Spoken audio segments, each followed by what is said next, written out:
हम जो बारी बारी से बीच बीच में हम अवार्ड देख रहे थे छत्तीसगढ़ में जो प्रदत्त जो छत्तीसगढ़ में प्राप्त करता है अवार्ड को यानी पुरस्कार के जो प्राप्त करता है, हम बीच बीच में बारी बारी से देखते जा रहे थे। तो उन पुरस्कार प्राप्तकर्ताओं को हम यहाँ पर कंपाइल देखेंगे। कौन से पुरस्कार? जो भारत का सर्वोच्च सम्मान होता है वह पुरस्कार देखेंगे। तो छत्तीसगढ़ में भी ऐसे बहुत सी प्रतिभाओं को उत्कृष्ट कार्य करने के लिए यहाँ पर अवार्डेड किया गया है। देखेंगे कि वो कौन कौन से यहाँ पर प्रमुख व्यक्तित्व हैं जिन्होंने पद्म का अवार्ड पाया है। तो देखिए, पहले हम इसको थोड़ा सा जान लेते हैं कि पद्म जो अवार्ड है वो किस किस प्रकार के हैं, कितने प्रकार के हैं, क्योंकि आपको एक कैटेगरी पता होना चाहिए। आप पद्म भूषण का पद्म विभूषण ले लेते हो, है ना, पद्मश्री का पद्म भूषण ले लेते हो, लेकिन सबका रैंक अलग अलग है। जो विशिष्ट योगदान देता है कुछ अलग हटकर कुछ और ज्यादा देता है तो उसको इस रैंक में अलग अलग बांट दिया जाता है। तो हम देखते हैं यहाँ पर आप देख रहे हो यहाँ पर व्यू में कि 3 प्रकार के भारत में पद्म अवार्ड दिए जाते हैं। भारत रत्न इससे थोड़ा सा अलग है, वो भारत का एकमात्र अवार्ड है जो भारत रत्न है। पद्मश्री, पद्म भूषण, पद्म विभूषण से थोड़ा सा बहुत ऊपर है। हम यहाँ पर पद्म अवार्ड की बात कर रहे हैं जिसका संबंध छत्तीसगढ़ से है। तो यहाँ पर सबसे पहले देख लीजिए, पद्म विभूषण है, यहाँ पर पद्म भूषण है और यहाँ पर पद्म श्री है। तो हमारे छत्तीसगढ़ में पद्म विभूषण भी मिल चुका है, पद्म भूषण भी मिल चुका है और पद्म श्री भी मिल चुका है। सबसे ज्यादा संख्या में पद्मश्री मिला हुआ है। और पद्म विभूषण की बारी आती है तो यहाँ पर एकमात्र है तीजनबाई की। और यहाँ पर जब पद्म भूषण की बारी आती है तो यहाँ पर 3 लोगों को, 3 व्यक्तित्वों को मिला हुआ है। और यहाँ पर जो पद्मश्री है वह 32 लोगों को मिला हुआ है। थोड़ा सा पद्म अवार्ड के बारे में जान लेते हैं कि पद्म अवार्ड का प्रारंभ कब से हुआ है। तो 1954 से हुआ है। जब पद्म अवार्ड भारत में प्रारंभ किया गया था वह वर्ष है 1954। आपके जीके का बहुत बड़ा प्रश्न हो सकता है कि पद्म अवार्ड का शुरुआत कब से किया गया है। 1954 से किया गया है। अब इसमें देखिए, इसमें किसी का सिलेक्शन होना है, वह कैसे होता है? तो राज्यों से अनुशंसा कर भेजा जाता है किस राज्य में कितने पद्म अवार्ड के लिए नामांकित किए जाते हैं। अब ये कहा जाता है प्रधानमंत्री की निगरानी समिति, प्रधानमंत्री की एक गठित समिति होती है, उसमें जाता है, जिसको बोला जाता है पद्म समिति।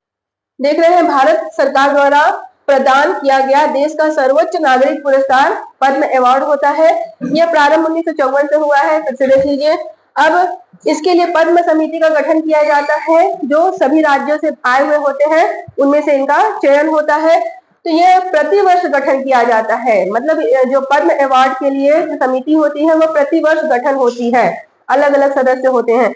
तो इसको प्रतिवर्ष प्रधानमंत्री की अनुशंसा से गठित किया जाता है। इसका जो अध्यक्ष होता है वो प्रधानमंत्री नहीं होते हैं बल्कि कैबिनेट सचिव होते हैं। कैबिनेट सचिव होते हैं इसके अध्यक्ष, और भी मेंबर बहुत सारे होते हैं। तो उन सब मेंबर को मिलाकर बनता है पद्म समिति बनता है, और अध्यक्ष हो गए कैबिनेट सचिव हो गए। अवार्ड की जो घोषणा की जाती है वह प्रतिवर्ष, है ना, प्रतिवर्ष की जाती है। कब? 26 जनवरी की पूर्व संध्या पर घोषणा की जाती है। घोषणा मतलब पूरा उसको बताया जाता है, इन व्यक्तियों को दिया जाएगा। और इसका जो मई जून आता है उस समय, अप्रैल से लेकर मई तक उस समय इनका वितरण किया जाता है। पहले तो घोषणा होती है यहाँ पर। अब देखिए, इसका भारत के राजपत्र में भी प्रकाशन किया जाता है। जब तक राजपत्र में प्रकाशन नहीं होगा तब तक उसका वैलिडिटी महत्व कम हो जाता है। जब तक प्रकाशन नहीं होगा तब तक नहीं बटेगा। तो राजपत्र में प्रकाशन भी किया जाता है।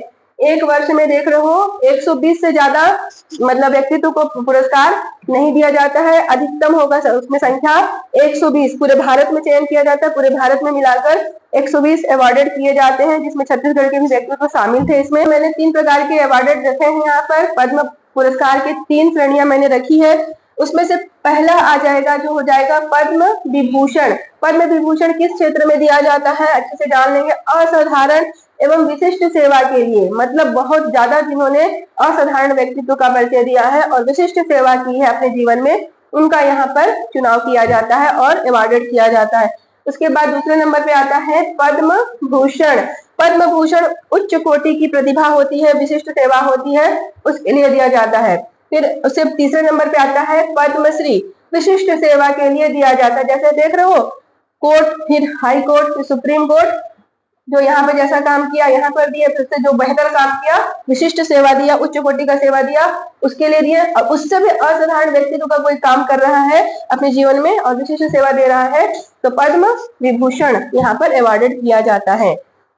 ये जो आप देख रहे हो यहाँ पर, यहाँ बीच में क्या है, कमल का फूल बना हुआ है। कमल का भव्यता का यहाँ पर अंकन किया गया है। सभी में देख रहे हैं, दिख रहा है कमल के फूल का भव्यता है यहाँ पर, और ये अलग अलग थोड़े से अंतर के साथ दिया जाता है। महत्व सबका बराबर है ना।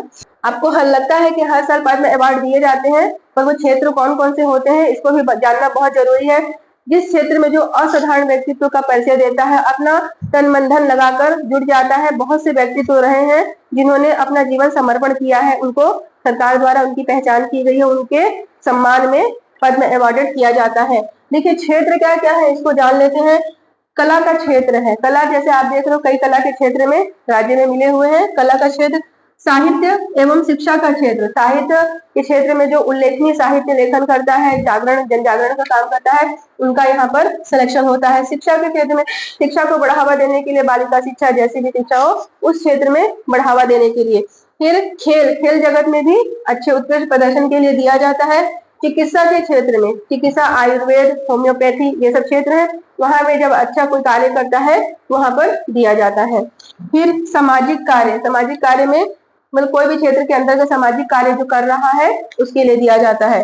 फिर विज्ञान, विज्ञान के क्षेत्र में, टेक्नोलॉजी के क्षेत्र में, विज्ञान के क्षेत्र में जो कार्य करता है उसके लिए। और इंजीनियरिंग, इंजीनियरिंग के क्षेत्र में भी दिया जाता है। सार्वजनिक मामले, जैसे कोई औद्योगिक क्षेत्र में कोई बहुत बड़ा कार्य कर रहा है, वैसे कुछ मामले यहाँ पर देखे जाते हैं। सार्वजनिक मामले, सामाजिक और सार्वजनिक में अंतर है ना। सामाजिक मतलब समाज सेवा, और सार्वजनिक मतलब उपक्रम, उपक्रम जो होते हैं, औद्योगिक होते हैं, व्यापार होते हैं उस क्षेत्र में।